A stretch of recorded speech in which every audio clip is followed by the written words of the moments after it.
বিসমিল্লাহির রহমানির রহিম। আসসালামু আলাইকুম। আমার ছাদে এই যে সাগর কলার গাছে এখন আমি মোচাটা কাটবো, কারণ কলাগুলো আমার বড় হয়েছে। নিচের যে কলাগুলো ছোট হচ্ছে, এখন আর মোচাটা রাখা যাবে না।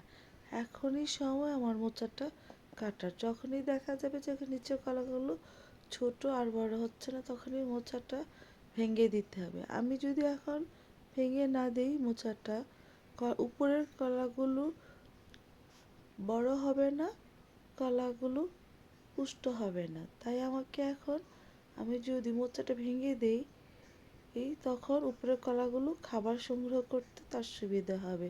সেই জন্য আমার মোচাটা ভেঙে দিতে হবে।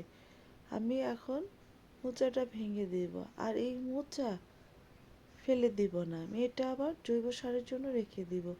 কলা গাছের কোনো অংশই ফেলে দেওয়া যায় না, সমস্ত কিছু দিয়ে জৈব সার তৈরি করা যায়। আমি মিনিমাম এটা ভাঙবো যেন উপরের কলাগুলো নষ্ট না হয়।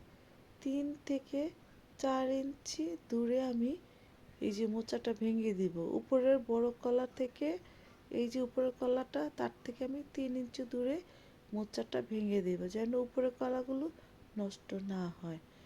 এই যে আমি 3 ইঞ্চি দূরে, 3-4 ইঞ্চি দূরেই ভেঙেছি। এবং এটা আমি এই যে কিচেন ওয়েস্ট দিয়ে এটা একটা সারের জন্য দিয়ে দিলাম ওখানে। এবং আমার এই কলাগুলোকে এখন আমার নাইট্রোজেন জাতীয় সার দিতে হবে যেন কলাগুলো বড় হয়।